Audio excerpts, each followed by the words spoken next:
Hi everyone, welcome to the Tony Tan podcast show.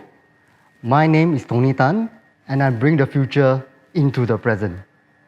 Today, cybersecurity attacks are escalating in Singapore. This is made worse with the coronavirus situation. When people are working from home, coupled with a deep recession as well as the rise of smart devices in our home, it becomes a very serious problem for all of us. What do we need to do to protect ourselves against cyber threats? That is where our next guest comes in to share with us some of these tips, where we'll discuss about the cybersecurity landscape and how to protect ourselves better.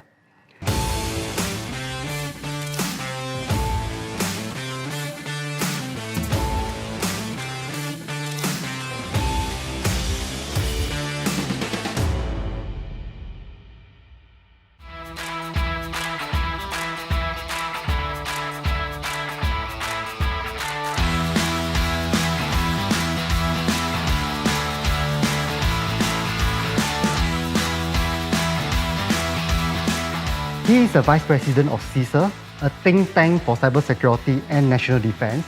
He's also the Vice President for Channels for Asia Pacific, Africa and Middle East for Trend Micro, a global leading player in the cybersecurity space. His previous role as the country manager for both Singapore and Indonesia allows him to grow the Trend Micro revenue from strength to strength, and he's managing over 80 account managers. He's also one of Asia Pacific top 50 cybersecurity influencers. So let us welcome David Sia to our show so that we can all learn from him and hear his views. David, thank you for taking your time off your busy schedule to join us today. You are known for so many things. You are a leader, you are an influencer, and you have so many cybersecurity certifications out there that I just couldn't track. And I don't think I can introduce every one of them. All right. Yeah. And it is so interesting today. You look at the cybersecurity landscape. Cybersecurity attacks are still making headlines. Just a couple of days ago, we saw a very interesting cybersecurity attack on the New Zealand Stock Exchange. They have been down. I think they are on the 4th day right now. They are brought down by cybersecurity attacks. And there was this article about the Malaysian Navy. So this sensitive information has been leaked online. State secrets like that could be shared in the dark web. And not too long, of course, in Singapore, we have the very infamous episode about the hack on Singapore Health. So as we can see, these cybersecurity threats are getting very, very serious. And I want to know what are your views about these trends, these security attacks, and the security scene today. How are they like? And could you just educate us and share with us your thoughts about the cybersecurity scene today? Well, Tony, I think cybersecurity really is a very important aspect of all enterprises and all commercial businesses out there. As we become more digitalized and everything becomes online, the criminals also want to go online as well. I think it's an easier buck for them, right? Getting somebody attacked with ransomware and just collecting money in bitcoins that is totally untraceable. I mean, that kind of value proposition to the cyber criminal underground is really just too big to be ignored. And we see a massive uptick of criminal gangs that actually has been doing a lot of all these nefarious cyber activities over the dark web and attacking companies, holding them ransom, mostly for economic gain, sometimes for political gain, right? Because they just want to make a point in an activity of what we call hacktivism. And I think that today we will see that digitalization has really overtaken events already, and even cyber criminals have even digitalized to stay ahead. Yeah, David, you know what? Sometimes I think cybersecurity crimes actually outweighs the numbers of the crimes that our police force is solving by a factor of X times. A lot of these cybersecurity crimes is not made known to the public, right? What we see is what's reported in the newspaper. And I feel that these cybersecurity crimes are a lot more easier for criminals to access compared to traditional robbery or the traditional crimes that we see that we are familiar with in the past. The interesting thing to wonder, after we spend so much effort in cybersecurity, are we winning this battle or are we losing this battle against cybercrime? How come we spend so much investment on cybersecurity, and sometimes you still see some of these attacks making headlines in the news? It's also interesting to hear what's your perspective about some of these things that we are seeing out there. What's your take about the state of cybersecurity today? Well, certainly, I would say that we are doing pretty well, right? Especially in the more developed economies around the world, and especially among the larger enterprises like the banks, the government departments. A lot of money and a lot of expertise has been invested into doing more cybersecurity awareness, into increasing the cybersecurity posture within organizations as well. And because of this, I think today we are keeping the criminals at bay, especially in the more high-end organizations. SMEs, of course, is a little bit of a different issue. I think awareness and the ability and the willingness to invest in cybersecurity is still a little bit on the low-end side. I believe over time, that is the side of commercial industries that need to catch up, the SME side. Whereas the enterprises, I think, well, we are really, really well defended there. David, the interesting thing that I've read somewhere in an article, it says that cybersecurity is kind of like a tombstone story. It's when something happened, right? And then you tell yourself that I should have done this. I should have invested in the people. I should have invested in the process and the technology. But by then it's too late. We all know our crown jewels are in our data. Would has already been exfiltrated, all right? The damage is already done. Yeah. So currently, how do you see the COVID-19 pandemic? How this playing out in the cybersecurity scene? What is the impact that this pandemic has on the cybersecurity landscape today? I think because now, a lot of home users has brought their laptops home, they are working from home. A lot of their digital activities that they used to do out from the office is now actually back in the comforts of their home. It also means that they have left the digital fortress that has been built by corporates over the years. What I mean by the digital fortress, Tony, is that corporates have invested a lot in their corporate ring fencing to build a moat, a wall, dump alligators around the company, right? To prevent cyber criminals from hopping across those alligators, jumping across the moat, climbing the walls, right? That's what I call the digital fortress of the enterprise. Right. But as you bring your work out to home, you don't have that kind of defense, that exists anymore at home. And I think cyber criminals are taking advantage of that. And another point is that cyber criminals today, they thrive on phishing, spear phishing, which is crafting specialized topics so that people will click on emails, open up nefarious attachments, and therefore get infected.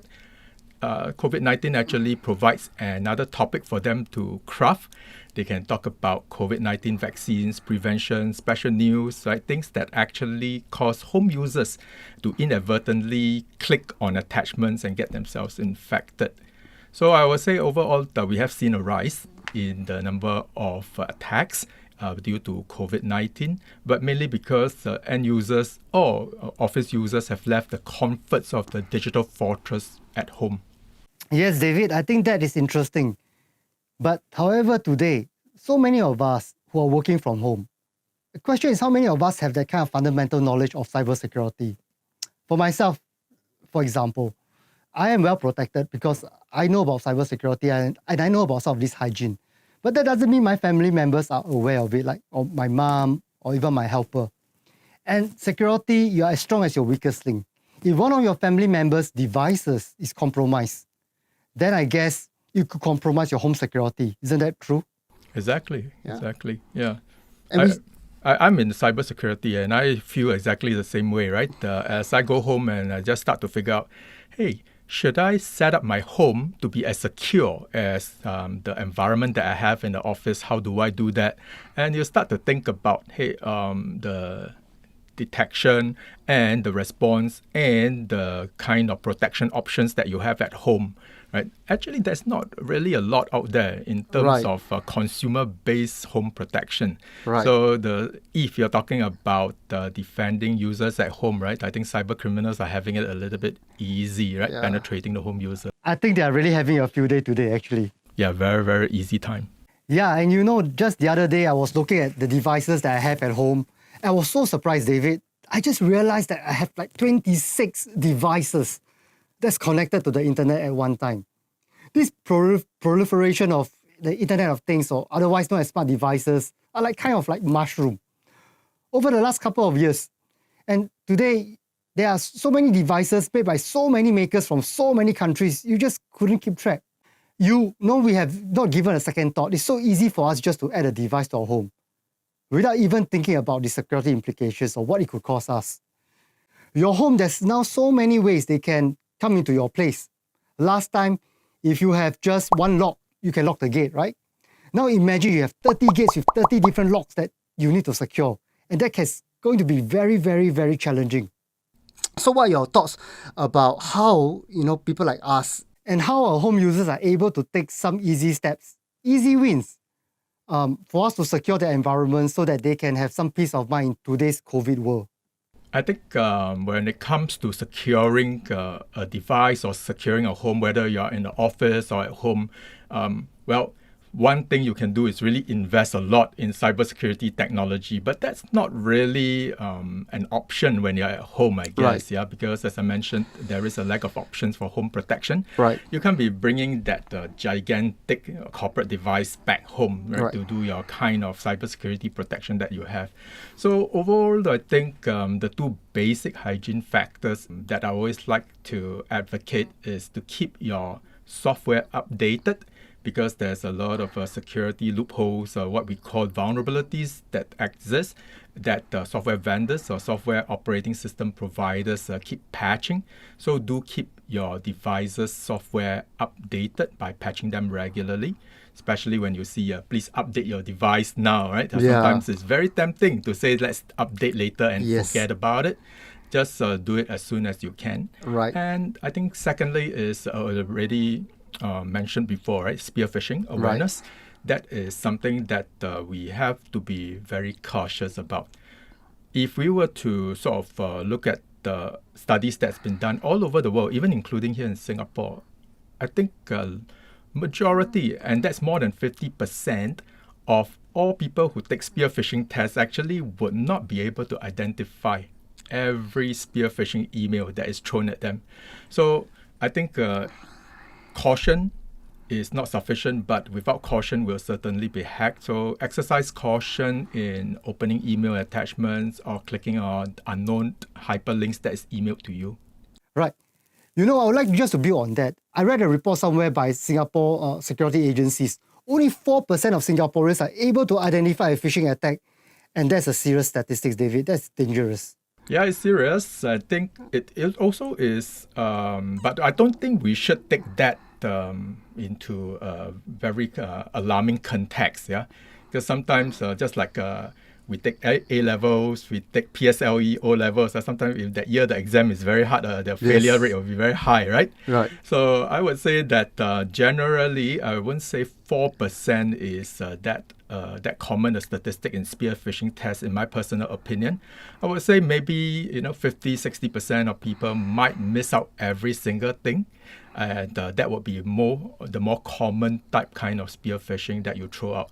And if you talk about specially crafted spear phishing emails, right? Basically, if it's so specially crafted, there's no way you can get out of it, right? If this guy knows you so well, the hacker, knows you so well, they craft a topic that is so intimate to your heart, that they use personal details that you can identify with.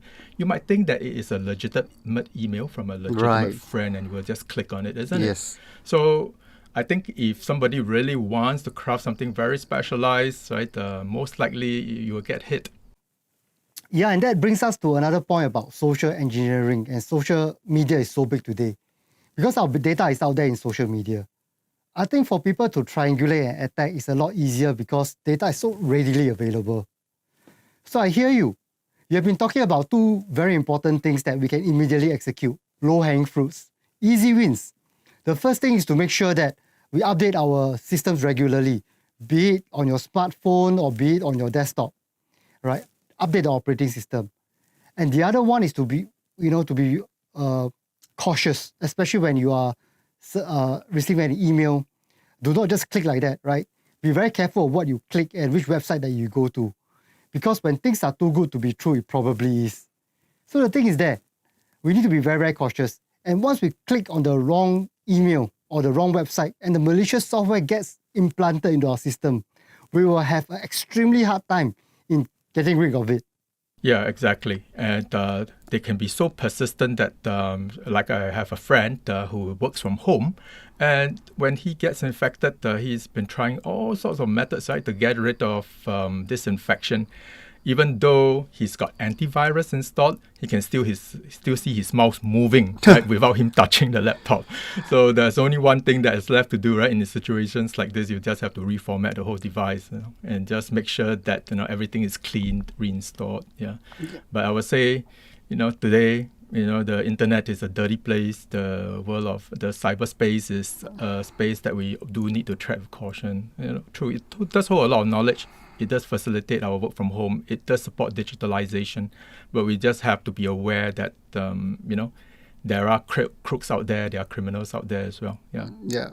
So while I think all our attentions are so focused on fighting the physical Corona-19 pandemic, we need to be very aware that there's a second type of virus that's out there. The cyber virus that is used in the attacks on our environment and our computing system that's happening.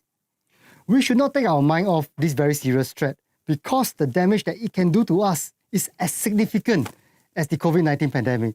Exactly. Right. And I don't see, I see a lot of corporates and I see a lot of governments being cognizant of that fact as well.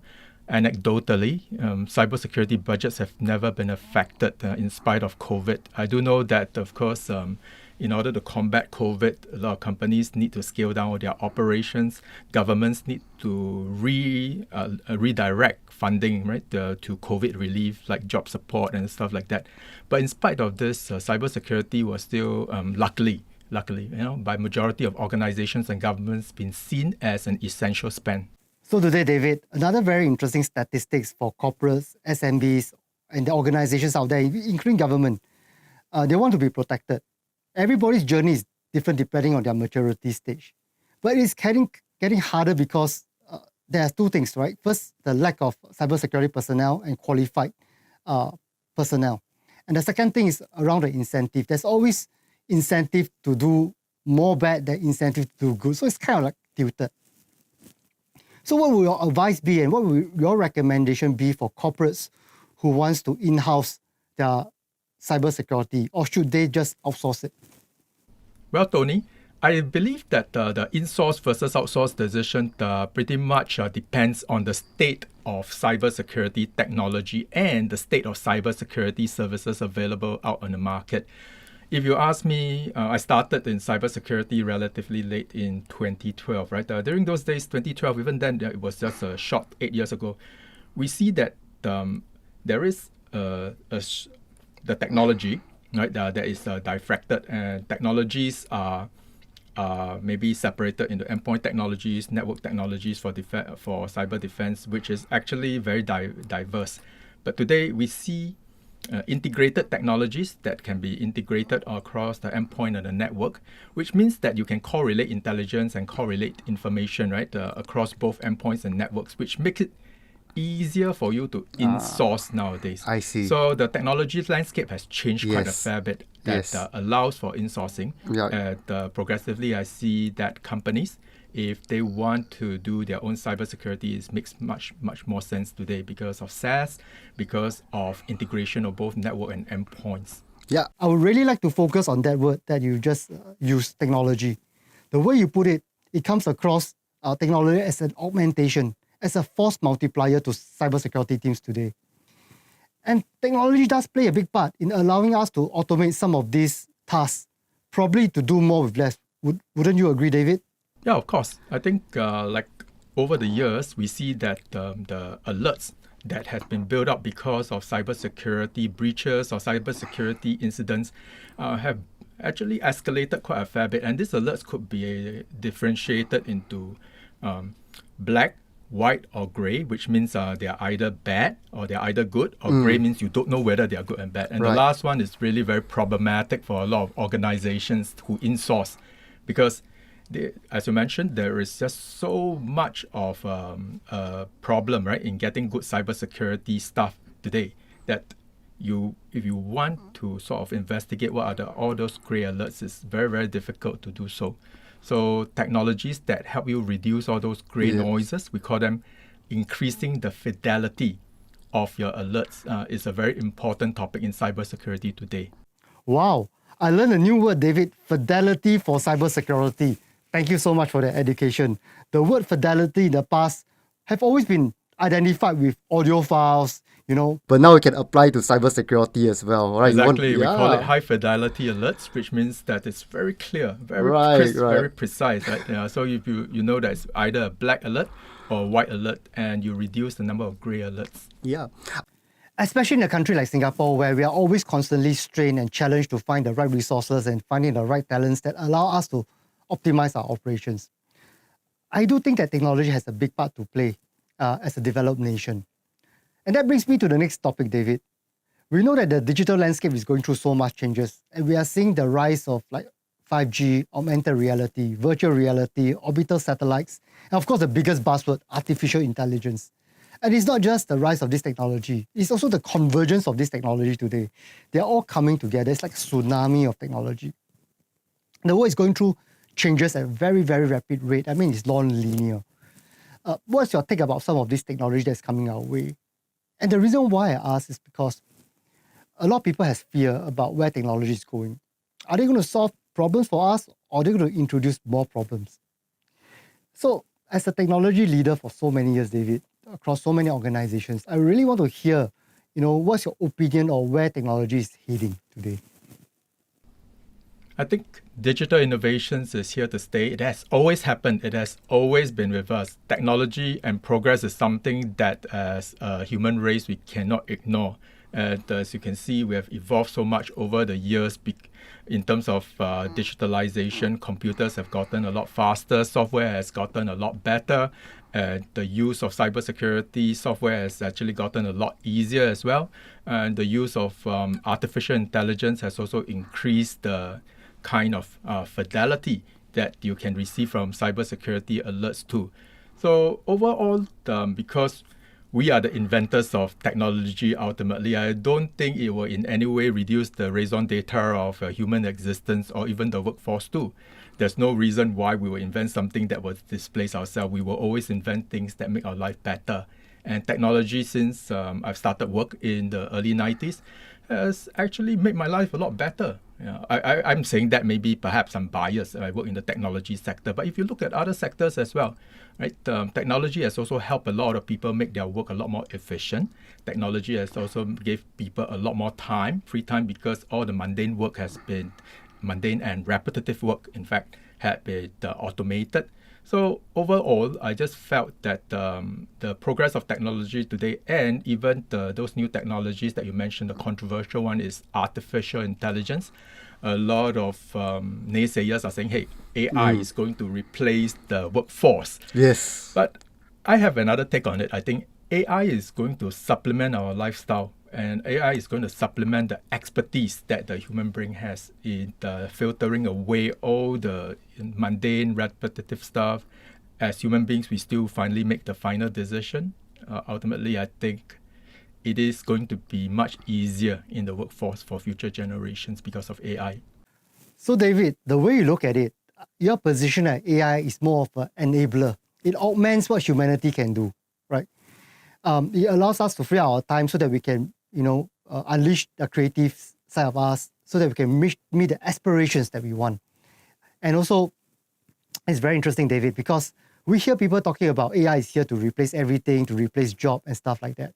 But you look deeper, you look at how all of us that's living today, we are surrounded by AI every day. From the day we wake up, we get notifications, we get, we get a Grab, we book a Grab, we find the right driver, we have GPS to make sure that we go to the location at the fastest speed, and we go on Amazon and we buy something.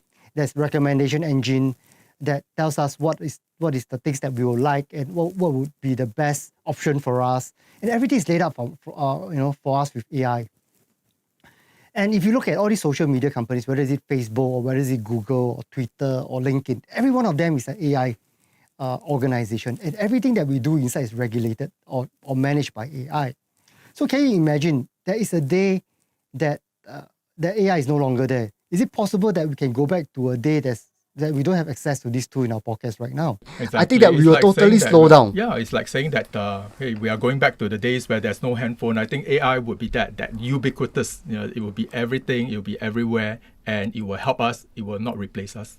Yeah, David, I understand why sometimes people have this perception about technologies, and technologies are controversial. I think that's because of their very limited understanding sometimes. But who could blame them? If you look at all these stories that's shaped by Hollywood, like the likes of Terminator and the likes of Avengers, and you look at Tony Stark, I mean, this AI can almost do anything and solve every problem. But the actual use case of AI today that is in production that we see every day in our life, even those that social media is using, is actually a very small part of that kind of AI. It's called artificial narrow intelligence. And they are very, very far away from what this Hollywood is showing. Do you think that if we are able to provide education to the people out there about what is the reality of AI, that people then can understand how to use this technology to optimize their life for the better? Yeah, definitely. I think the more that people know what AI is, the more people would start to appreciate its benefits. And of course, I guess there's a lot of startups today in the area of AI, and even startups that actually are not specifically in what we call deep tech, not in the area of developing AI technology, also leverages that as well. So it's going to be very omnipresent. It's just going to help us. I don't see it in a way being a threat to anybody's job. Maybe in the short term, there might be some restructuring, right, as a result of some jobs having to be rescoped to supplement the AI intelligence. But otherwise, I don't see it being very much of a detriment. In fact, it's just going to be an overall benefit for everybody, blue-collar workers, white-collar workers, in my opinion, yeah. So, David, that's really interesting. I think the important thing that we're talking about here is clarity. And when you have clarity, you're able to see what are the possibilities that all this technology can bring to us. Clarity is one area, but understanding and doing is two different things. What sort of mindsets do you think our audience should adopt for digital innovation? Do you think it's important to adopt a growth mindset that allows them to evolve in this fast-changing environment? Well, I think you mentioned that the environment is fast changing, and I think that it is evolutionary right now because of the pandemic. Right. Everybody is moving towards digitalization in one form or another. Even our young kids today have to study on e-learning platforms rather than to go to school and have face-to-face learning. Of course, now we've reached a stage, luckily, where the COVID-19 has been brought under control, that kids can go back to school.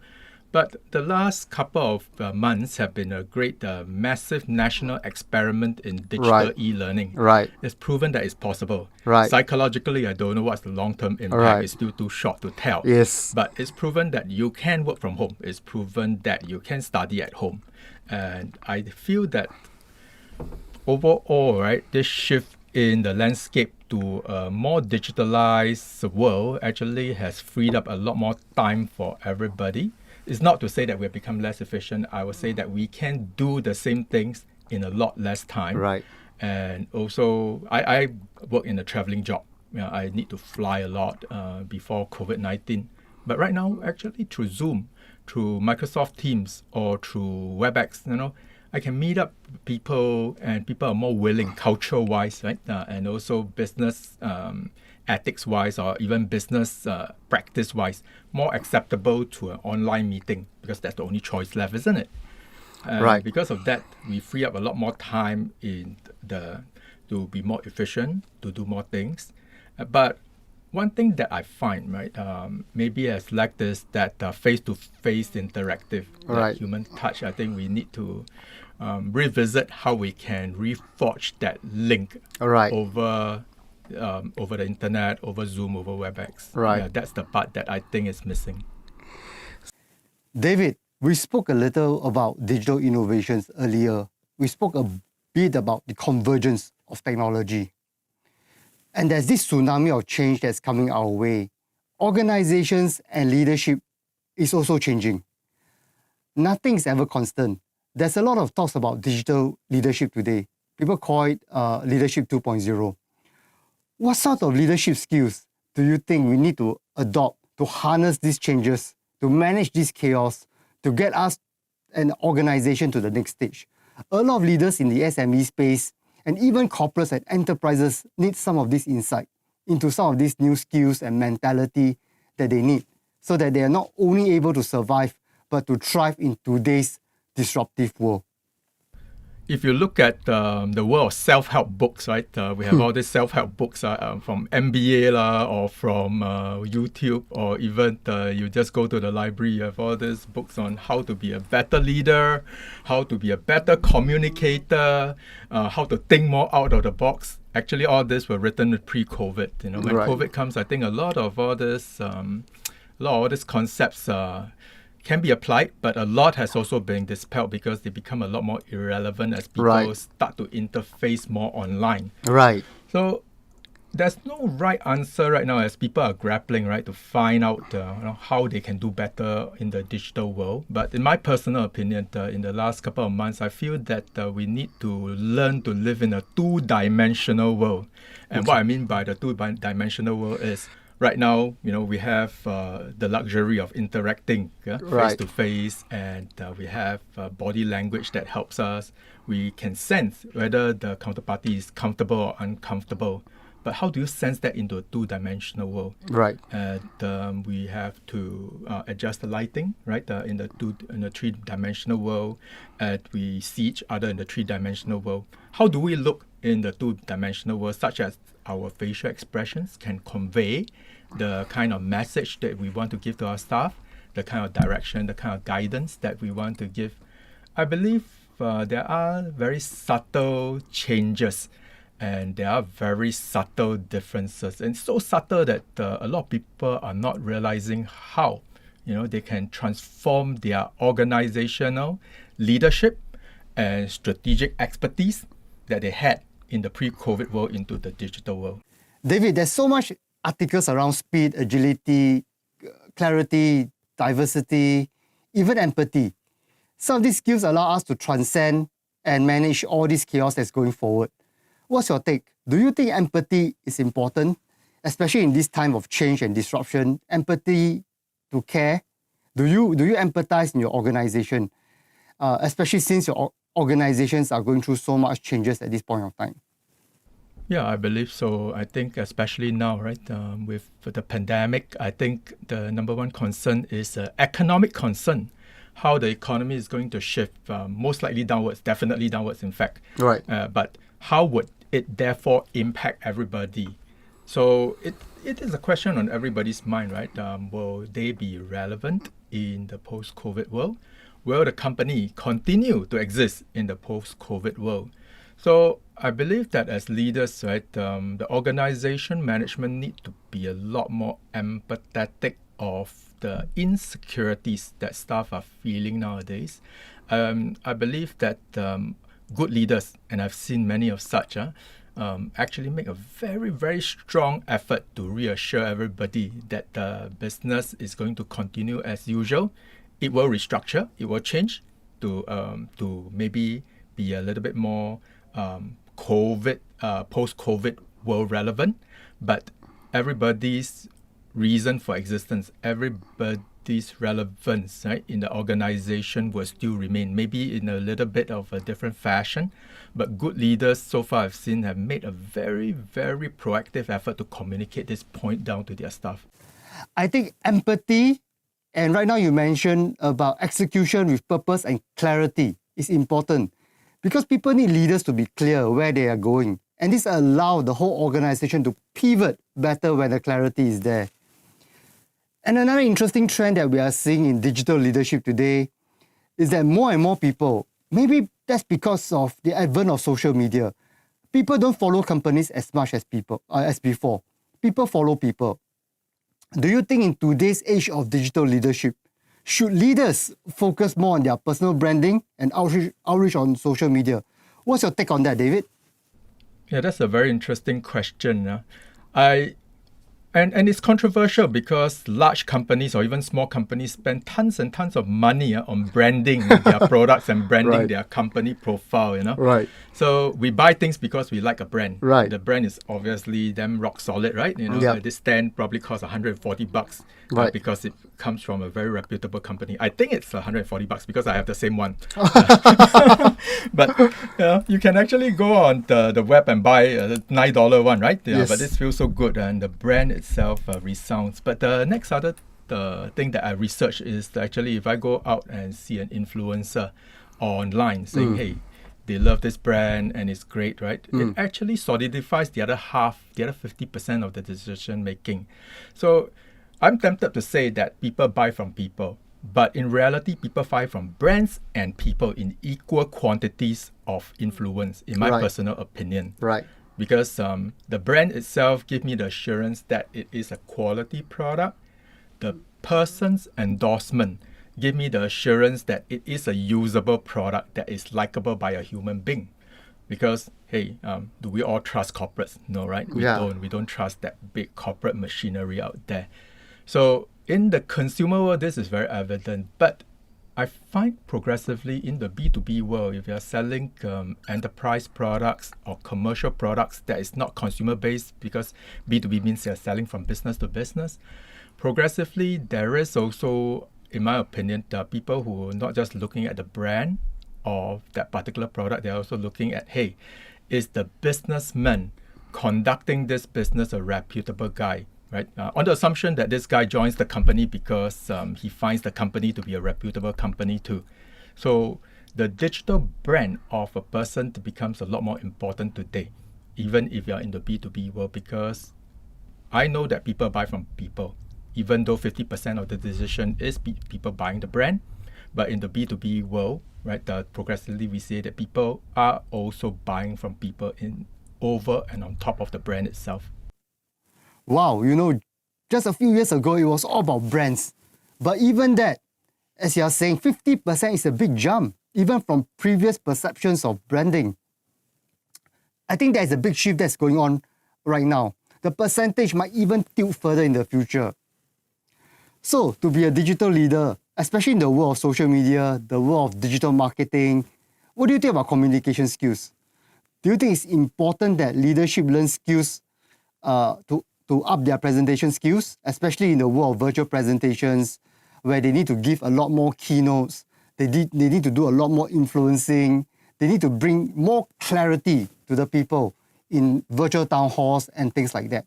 Do you think communication skills have to be upgraded to become a good digital leader today? I think so, right? As I mentioned, sometimes you can sense sincerity by interfacing with a person face to face, but it's really, really very difficult to sense the sincerity in the two-dimensional world of the internet or through the Zoom conferences. So the only other way that we can is really the projection of voice, the projection of sincerity through speech, the use of words that actually convey your sincerity down to your colleagues, to your friends. I think even on WhatsApp or even on the instant messaging. Now today, instant messaging like Telegram, like WhatsApp, even Zoom has instant messaging as well. Actually allows you to communicate directly to the counterparty, and the counterparty is it just pops out on your handphone. There's no way they can ignore it, right? Right. Yeah, and when they've read, that there's a double tick to know that you have read. Right. So you need to be able to convey the kind of communicate and convey the kind of emotions and sincerity that you want to put across. The use of emoticons, the use of the internet language, right? Which is not truly young kids language. I think the internet belongs to everybody, young or old, right? We need to learn how to communicate in text form much, much more effectively. Wow. So David, you're right to talk about text communication. It's a whole new ball game. How people text, you can actually see. You don't actually see, but you can sense, because they will have to pause. And through this pause, you're able to understand the subtle thoughts behind the person who's communicating with you. So it's interesting to see these dimensions because the subtle signs behind it are so different. Yeah, you're right. I think it's very, very subtle, but if you think about it, right, Tony, if I am talking to you and you just ask me a question and I said,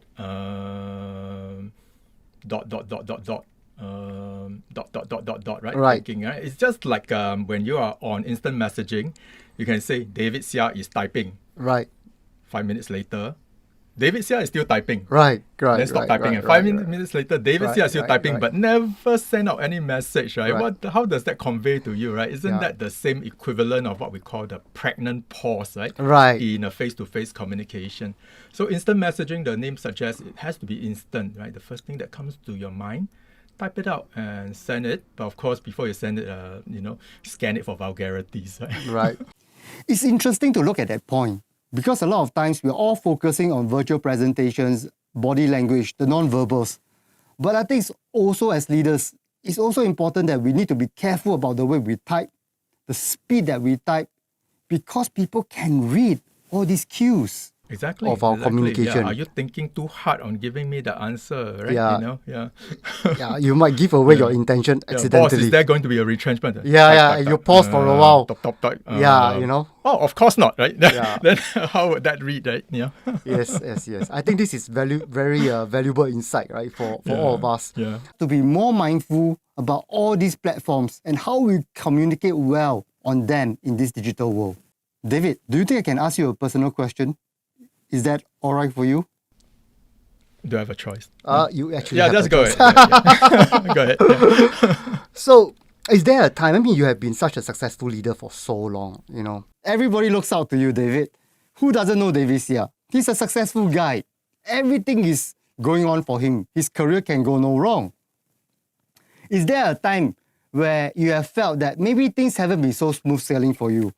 Or maybe there was a time where you felt really down? What was your emotional state at that time, and how do you come out from it?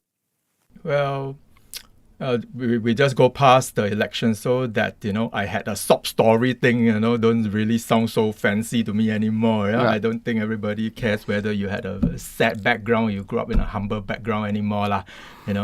So I'm not going to say that. But I would say that one thing that sort of impacted me and made me work a lot harder was the 1998 financial crisis. I decided to go for my MBA just before the financial crisis. And during the crisis, I was in UK. I had a lot of classmates. They were suffering very badly because they did not change their local currency into British pounds. Like I did, I changed everything that I need, right, in the British pound. So with devaluation of local currencies and all, I wasn't that much affected. But I saw a lot of people got affected. And having started work in 1994, right, that's when if you're a programmer, you can just snap your finger and get a job anytime. Right. I was really sort of humbled a lot when I come back. I sent out 140 resumes, and I only get 2 or 3 interviews, right? Finally, it spent 2-3 months before you finally get a job. And that's when I realized that, things can get bad really fast, really, really big time. So when the sun shines, make hay, and do be thankful of the career that you have. Do be thankful of the job you have. Do be thankful of the colleagues that you have. You cannot choose the job sometimes, right? You can, because you can change job, but you can't change all the time. You cannot choose your colleagues. You cannot choose the products you sell. That's one of my favorite anecdotes to tell all my colleagues. If you believe in your product, sell it hard. If you don't believe in the product, then you better change the job. Because you have to treasure what you have. Because there's no point, right? Actually, if you don't believe the product, you can't sell it, then you're just holding everybody back. So I would say that this particular incident in 1998 actually sort of changed me a lot, and it actually changed my mental model. It's not just changed my mindset, it changed my entire mental model. We exist to do a job, right? We exist to serve. And even though we can choose where we want to serve, what we want to serve as, but the economy sometimes doesn't allow us to have that much flexibility in the choices. So be thankful for the job, and if I have the job, and I'm in the job, I believe that I should give it my everything. I should be serious about it, and I should be more sincere, right, with my colleagues, and I should always empathize with my subordinates. Wow. So during that time when you were going through this 100 and how many? 40? 140 resumes. And I tell you, to remind myself, I still kept the hard disk. It's not a portable hard disk. It's from, I rip out the hard disk from my 486 computer, because in 1998, it's a 486 computer, right? Yeah. So when it's time to throw away the computer, I rip out the hard disk. I still kept that hard disk because I want to remind myself that, hey, things can really go south very fast, and things can really go bad really, really big time. David, one thing's for sure. If I need help on writing a CV, I know who to turn to. Maybe not me, right? Because I wrote 140 CVs and I only get 3 responses. David, as you know, during that dark period, what kept you going? What was that resilience in you? What was that attitude that in you that have helped you to see that light at the end of the tunnel? I think it was really the fact that my parents actually, were very supportive as well, right? They actually had a lot of help, and they don't really pressurize to say, hey, why are you not having a job after you come back from your studies? They just let me, be myself. I think that's great because it kept me going. I just wanted to be a more. I just want to keep persevering to look for a job, because I know that if I keep trying, finally I will get it. So it was perseverance, I guess, which is Family such support. Family support, I think is important. Yeah. Right. So yeah, I totally agree with you. I think your proximity or our proximity is important. Having the right proximity in supporting you through difficult times is really an asset. And you also mentioned a little bit about the 140 CVs. That's definitely some perseverance there. David. I'd like to congratulate you on your perseverance. Yeah. Right. Copy and paste helps a lot. Yeah. It pays off. It pays off. David, if there's one sentence that governs your life, that is central to your living, your success, whether it's personal or in work, what should that sentence be, or what would that philosophy be? I think a lot of my colleagues actually hate me or remember me because of this, right? I keep telling them, hey, damned if you don't, and damned if you do, right? And this applies a lot to the sales people who work for me, because when I was a country manager in my previous career, actually I have both sales and technical people working for me. And I always say, hey, for those people who are doing the sales, if you don't commit the numbers, we are not going to have a good impression of you. So damned if you don't commit. All right. If you commit the numbers and a quarter or two later you don't deliver on those numbers, right? So damned if you do commit but you don't deliver too. So right. The ultimate baseline story over here that I'm trying to convey is damned if you do, damned if you don't. Meaning, hey, if there's a job to do, maybe we should just get it done, isn't it? No complaints. Right, that's an interesting statement. Damn if you do, damn if you don't. I think in life, it's all about balance. You cannot go too much to one side, and there's certain risks that you want to take. If you want to succeed in life, you cannot be in a safe haven all the time. You won't be able to live the best version of yourself. Yeah. I like that a lot, David. Oh, thank you. Thanks for sharing with us on that. I'm not so sure that my staff liked it. So, in these dark times of COVID-19 pandemic, every day when you open and read the newspaper, there's nothing but bad news and bad articles. What is that one thing that you got going for you, that you have benefited from COVID-19? Because I think at the end of the tunnel, there's always some light. What do you think, David? I think for me, I always like to see on the bright side of things, right? The glass half full instead of the glass half empty. This COVID period actually gave me an opportunity to work from home. I've always wanted to see how working from home is like. Having experienced it in the last couple of months, I find that it can be if with the right attitude and with the right techniques, right, it can be very productive. You can deliver a lot more stuff. You can outreach to a lot more people, which is important in the line of job that I do.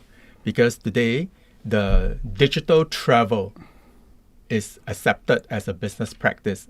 You travel digitally to the Middle East, you travel digitally to Africa, to Australia, New Zealand, whereas previously you had to fly 8 to 10 hours to visit these places. And even within Southeast Asia, right, you can just, your customers, your partners, your business associates, just a phone call away or a video call away.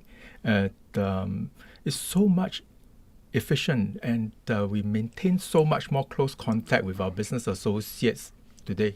So I benefited a lot because I am able to increase the number of touch points digitally, whereas previously everybody expects you to be face to face, so that you. But hey, there's so much of business travel you can do right in a certain quarter, not just because of budget, but time constraints as well. Imagine the time it takes for you to get to the airport, to check in, to take from the airport to the business travels, check into the hotel, navigate the traffic jams in some countries where traffic jams are very rampant. And you, at most, I think, can only do 2 or 3 engagements a day. But nowadays, I think business engagements, you can actually multiply it by a lot more fold. So in that way, I benefited a lot from the COVID-19. And secondly, I think I learned a lot too. I have educated myself on a lot more digital branding kind of capabilities. I've educated myself in a lot more digital software. I used to be good at PowerPoint slides. Now I'm excellent. Wow. I'm great at Excel now. And I've also learned a new gig, and that is dashboarding, right? Business analytics, right? Because you get the chance to actually touch all these new ways of digital engagement with your business partners, your business associates, and with your colleagues. Right. So, David, that's interesting for a few reasons. Firstly, thank you very much for being sensitive to climate change by cutting down all your travels. And secondly, I can see a recurring theme about how technology is evolving you, making you a stronger person, making you a lot more productive. And also, you have a growth mentality in terms of taking all these new skills to position yourself for the future. Just like the digital leaders that we are talking about. Yeah, make hay while the sun shines, right? COVID or no COVID, just continue to make hay. You can't make hay the way you used to. Just, learn a new gig. Wow, you are adapting very fast and succeeding very well, David. So thank you, David. I think that was wonderful advice, and you have given us so much tips today about cybersecurity, your perspective about the role of digital innovation, not just on society, but on the individuals. And also share the mentalities and skill sets that we need to adopt as digital leaders. And we also know from your personal story that life is not always a bed of roses, right? When the chips are down, what do you need to do to succeed? And in spite of the doom and gloom of COVID-19, there's always something good if you know where to look for. Definitely, Tony. Thank you very much, David. You are a true leader, and I thank you again for joining my show, and I'll look forward to catch up with you again very soon. Thanks. Happy to be on the Tony Tan Show. Thank you, David. I'll see you soon. Thank you. Thank you for joining us in the Tony Tan podcast and show today. I hope that you find the information useful and you can implement it in your life. If you find this content useful, do subscribe to our channel so that you get updated for some of the new content that's coming your way very, very soon. My name is Tony Tan, and I'm bringing the future into the present. And I look forward to see you in my next show and podcast very soon. Goodbye.